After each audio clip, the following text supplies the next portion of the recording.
Hello everyone और welcome back to Insight Institute. दोस्तों, इस बार फिर से मैं आपके लिए और एक नई वैकेंसी और नई रिक्रूटमेंट का फिर से मैं आपके लिए और एक रिक्रूटमेंट की जानकारी लेकर आया हूँ। तो ये जो आप मेरे सामने आप देख रहे हो, ये जो है आपकी सेंट्रल पोल्यूशन कंट्रोल बोर्ड यानी सीपी की तरफ से आपकी वैकेंसी है। और वीडियो को आगे बढ़ने से पहले बता देता हूँ, ये जो है ये आपकी परमानेंट वैकेंसी नहीं है, ठीक है। ये आपकी रिवर गंगा एक प्रोजेक्ट है, उसके लिए 1 साल के लिए आपकी जो है आपकी रिक्रूटमेंट हो रहा है, ठीक है। अगर आपके काम अच्छा लगा उनको तो आपको वो और फर्दर मतलब आपकी जॉब जो है फर्दर आपको एक्सटेंड कर सकते हैं। तो पोस्ट देखिए, बहुत सारे पोस्ट हैं यहाँ पे, ठीक है। पोस्ट आप देख सकते हैं यहाँ पे, scientist D, scientist C, scientist B, assistant manager finance के लिए, एंड उसके साथ साथ administrative assistant, scientific assistant, taxonomist, DEO, field assistant, ठीक है। और सबकी यहाँ पे जो है आपकी पोस्ट दे रखा है, किन के लिए कितना पोस्ट है, और बगल में आपकी सैलरी दे रखा है पर मंथ कितना मिलेगा। ठीक है, देखिए आज पूरी ये जो है ऑफिशियल पीडीएफ है, मैं आज पूरा इस ऑफिशियल पीडीएफ को आपको ध्यान से बताऊंगा, ठीक है। साइट पे भी अवेलेबल है, मैंने उसको डाउनलोड कर दिया और आपको पूरी उसकी डिटेल्स बताऊंगा, ठीक है। देखिए, अप्लाई करने का जो आपका स्टार्टिंग डेट है वो ऑलरेडी अभी तक शुरू नहीं हुआ है। 24 अगस्त से लेके 7 सितंबर, मैं आपको यहाँ पर मार्क भी करके बता देता हूँ। 24 अगस्त से लेके 7 सितंबर तक आप इसके लिए अप्लाई कर सकते हैं। एंड पोस्ट एंड एलिजिबिलिटी वगैरह बता देता हूँ। देखिए, जो आपकी पोस्ट है साइंटिस्ट डी के लिए आपकी अपर एज लिमिट 50 है, and place of posting and number of posting एक ही पोस्ट है, ठीक है। कितनी सैलरी, टोटल मंथली सैलरी आपको 1,71,597 मिलेगा। इसमें देखिए 2 क्वालिफिकेशन मांगा गया है, एसेंशियल एंड रिक्वायर्ड। मतलब एसेंशियल क्वालिफिकेशन ये आपके पास होना चाहिए और उसके साथ साथ एक्सपीरियंस होना चाहिए। क्या आपकी एसेंशियल क्वालिफिकेशन है? एसेंशियल क्वालिफिकेशन देखिए यहाँ पे जो आपको ये और लगा के मतलब ये होना चाहिए या फिर ये होना चाहिए, किसी तो एक तो होना चाहिए, ठीक है। तो मैं बता देता हूँ। पहला है first class master in environmental science and natural science, और अगर ये नहीं है तो आपके पास first class bachelors in engineering technology, chemical, civil, in energy and environmental biotechnology में, ठीक है। वीडियो थोड़ा सा लंबा होने वाला है क्योंकि मैं हर एक पोस्ट को आपको बताने वाला हूँ।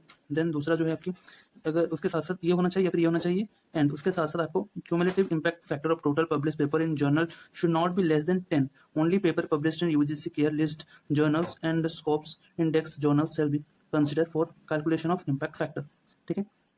एंड और में और भी लिखा गया है कि मिनिमम 5 बुक या फिर edited book chapter published by national and international publishers with an established peer review system having ISBN number, और minimum 5 technical report published by central pollution board and state pollution control board.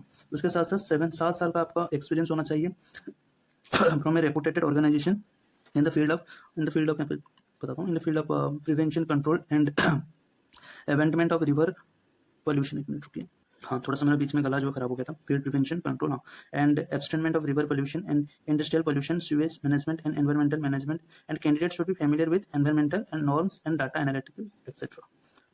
आपकी scientist C के लिए अपर as 40 है, 8 post है, salary 1,48,997 है। Essential qualification ये है, एक तो आपके पास first class master in environmental science या फिर नेचुरल साइंस होना चाहिए, या फिर first class bachelors in engineering technology in आपकी एनवायरमेंटल में हो सकता है, केमिकल में हो सकता है, सिविल में हो सकता है, and energy and environmental biotechnology में भी हो सकता है। एंड उसके साथ साथ cumulative impact factor of total publish paper in journal should be not less than 7। Only paper published in UGC care list journals and scopes index journal shall be considered for calculation of impact factor. या फिर आपका minimum 3 book edited या फिर book chapter published by national और international publisher with an established peer review system having ISBN number. और भी फिर लिखा गया है कि minimum 3 technical report published by central pollution control board and state pollution control board. Then उसके साथ साथ आपको 5 साल का जो एक्सपीरियंस होना चाहिए इन relevant practical experience from reputed organization in the field of prevention control and abatement of river pollution, industrial pollution, sewage management and environmental management, and candidates should be familiar with environmental norms and data analytical etc. अब scientist B की मैं बात करूँ, scientist B का अपर age limit 35 है, 12 आपकी vacancy है। आपकी सैलरी जो होने वाला है इसका 1,25,380 रुपीज़ पर मंथ का। इसके लिए आपकी जो एसेंशियल है वो first class masters in environmental science या फिर नेचुरल साइंस, उसके साथ साथ फर्स्ट क्लास बैचलर, अगर ये नहीं है तो first class bachelor in engineering in environmental, chemical, civil engineering and environmental biotechnology. उसके साथ साथ वैलिड गेट का जो स्कोर है वो 90% एबो परसेंटाइल नेट जेआरएफ क्वालिफाई करना चाहिए। उसमें भी आपको एक्सपीरियंस है, एक्सपीरियंस है कि 3 year of relevant experience from a reputed organization in the field of prevention control and abasement of the river pollution, industrial pollution, sewage management and environmental management, and candidate having the relevant experience in research, teaching and shall also be considered। अब आते हैं 4 number post जो कि है assistant manager जो finance में है। 35 इसका अपर एज लिमिट है। 3 पोस्ट है। सैलरी 1,19,272 है। एंड इसमें एसेंशियल जो आपकी क्वालिफिकेशन है दोस्तों वो है आपकी first class master degree in commerce finance में एंड अकाउंटेंसी या फिर टैक्सेशन में, या फिर चार्टर्ड अकाउंटेंट और MBA in finance and accounting में। इसमें कुल आपकी 8 साल का 8 years post qualification experience in relevant field as follow, and experience in the uses of computer and office software packages like MS word, MS excel etcetera and advance. And knowledge की मैं बात करूँ, knowledge of spreadsheet and database package and minimum of 2 साल का of tax experience होना चाहिए। And accounting entry in Tally and QuickBooks and preparation of vouchers and filing online returns of TDS, GST, PF, ESI and STPI etcetera. Payroll preparation and management. And administrative assistant के लिए देखिए आपकी अपर as जो है वो 35 है। एक post है 77,654 पर मंथ आपकी सैलरी है। इसमें आपको क्या मांगा गया है, first class bachelors degree from a recognised university और equivalent with working knowledge of computers, ठीक है। एंड रिक्वायर्ड आपकी एक्सपीरियंस क्या लिखा गया है, आपके पास मिनिमम 5 साल का या post qualification experience of administration या फिर वर्क प्रेफरेबली इन गवर्नमेंट और PSU या फिर autonomous body in the relevant area in 4,200 grade pay और its equivalent, and shall pass the skill test based on noting drafting. और इसके साथ साथ आपके यहाँ पे डिजायरेबल क्वालिफिकेशन में इस पोस्ट के लिए मेंशन है वो कि first class post graduation degree आपकी डिजायरेबल है। देन आपकी है साइंटिफिक असिस्टेंट। देखिए साइंटिफिक असिस्टेंट के लिए आपकी 35 जो है आपकी एज लिमिट है। इसके लिए 13 पोस्ट है और कंसोलिडेटेड सैलरी जो पर मंथ की है वो 77,654 रुपीज़ है। एंड इसमें इसके लिए आपकी first class master in environmental science या फिर नेचुरल साइंस में होना चाहिए, या फिर first class bachelors in engineering technology in environment, chemical, civil, energy and environmental biotechnology में होना चाहिए। उसके साथ साथ आपका वैलिड गेट स्कोर भी होना चाहिए विद 90% एबव परसेंटाइल, या फिर आप नेट या JRF क्वालिफाई कर चुके होने चाहिए।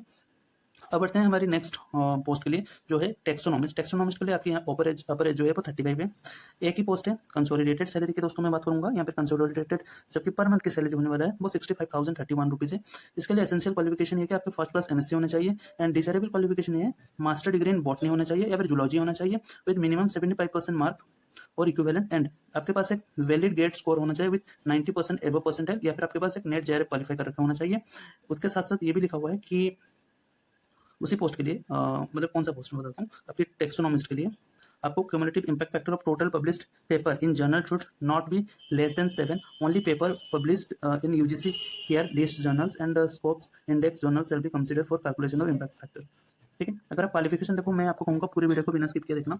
हो सकता है आपने कोई भी पोस्ट के लिए आप एलिजिबल हो तो बिना स्किप करिए पूरी वीडियो को देखना है, ठीक है। और इस पर्टिकुलर एग्जाम में कंपटीशन बहुत ही कम होता है, वैकेंसी कम है बट तो बहुत ही कम बच्चे अप्लाई करते हैं, बहुत रेयर बच्चे जो इसको रखते हैं मतलब एक्सपीरियंस वगैरह, या फिर ज़्यादातर देखिए जो है यहाँ पे एप्लीकेशन फीस नील है, इतना एप्लीकेशन फीस भी नहीं है।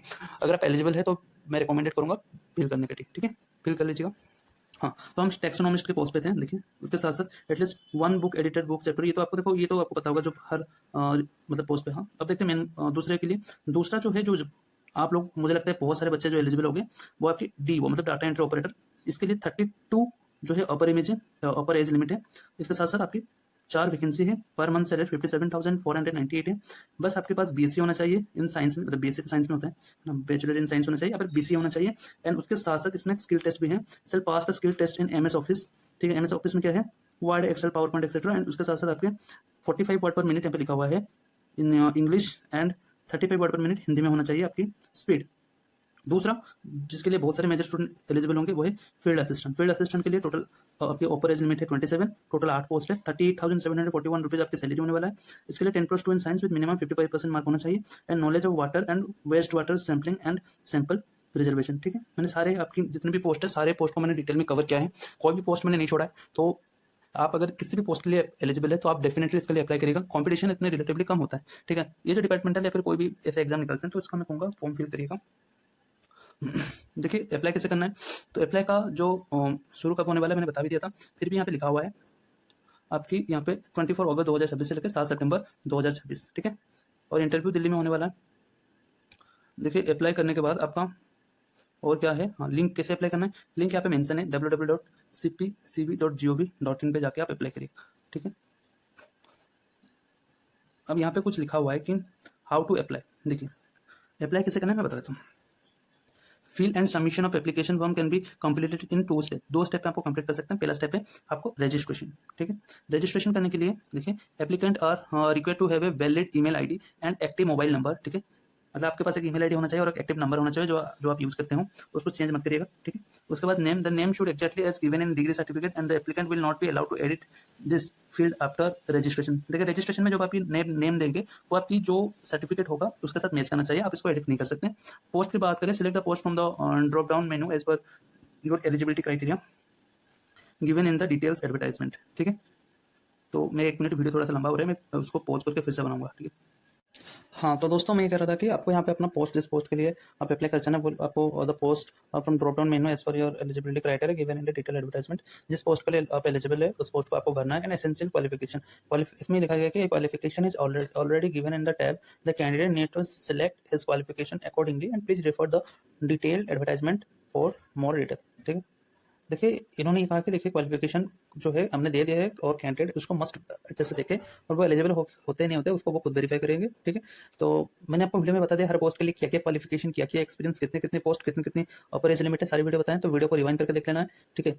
तो देखिए उसके बाद date of birth, age is to be selected from the कल कैलेंडर डिस्प्लेड, जो भी कैलेंडर में आपको डेट मिलेगा उसके अनुसार आपको डेट ऑफ बर्थ सिलेक्ट करिएगा। Then email ID, multiple registration can not be made for the same post using the single email ID. आप बार बार रजिस्ट्रेशन नहीं कर सकते हैं एक ही पोस्ट के लिए, एक ही जीमेल आईडी के लिए, ठीक है।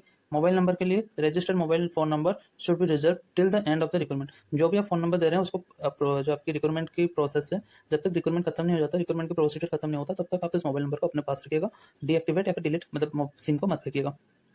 Then applicant are advised to note down the generated registration number, and this number is to be referred in all future communication with regard to the recruitment process। जो आपका registration करने के बाद आपको एक रजिस्ट्रेशन नंबर मिलेगा, इस registration number को आपको अपने पास रखना है, आपको इस रजिस्ट्रेशन नंबर के सारे आपके पास कम्युनिकेशन किया जाएगा। एंड ऑलरेडी रजिस्टर कंप्लीट, मतलब जिन्होंने बच्चों ने ऑलरेडी स्टेप 1 यानी रजिस्ट्रेशन कंप्लीट कर चुके हैं, applicant can log into their login link, तो आप लॉगिन पे टैप कर सकते हैं and give at the top of the page using her registration number and date of birth, अपना registration number and date of birth देकर आप लॉगिन करेगा। फिर उसके बाद आपको क्या करना है, उसके बाद आपकी सबमिशन ऑफ एप्लीकेशन डिटेल्स, अपने एप्लीकेशन डिटेल्स को फिल करना है अच्छे से, fill in and submit application को फिल करके सबमिशन पे टाइप करना है। सबमिशन पे टाइप करने के बाद आपकी जो मतलब फोटो सिग्नेचर हो गया, या फिर जिस भी पोस्ट के लिए आप अप्लाई करें उसकी सर्टिफिकेट हो गया, या फिर एक्सपीरियंस, तो ये सारी चीज़ें आपकी मांगेगा आप जिस पोस्ट के लिए अप्लाई कर रहे हैं उसके हिसाब से, तो वो आपको फिल करना है।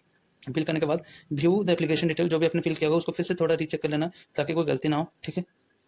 देन इसके बाद उन्होंने लिखा आपकी जो एप्लीकेशन हो जाएगा उसके लिए आपको कोई फी देने की नहीं है। मैं आपको बता देता हूँ, ये जो है आपकी फॉर्म जो है इसको आप फ्री में फिलअप कर सकते हैं, ठीक है।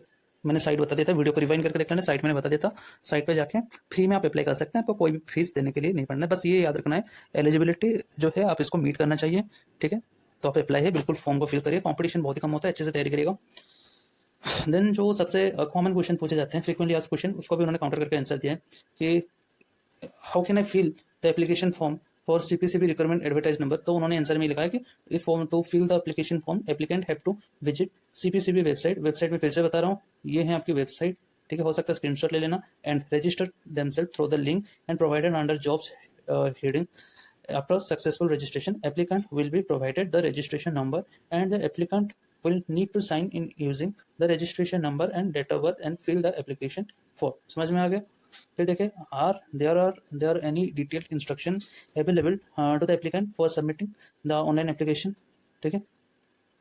क्या कोई डिटेल इंस्ट्रक्शन दिया गया, बिल्कुल यहाँ पर मैंने बताया था हाउ टू अप्लाई पे लिखा हुआ है, ठीक है, मैंने बता दिया था वीडियो में। Then can I apply for more than one post, एक से ज्यादा पोस्ट के लिए अप्लाई कर सकते हैं।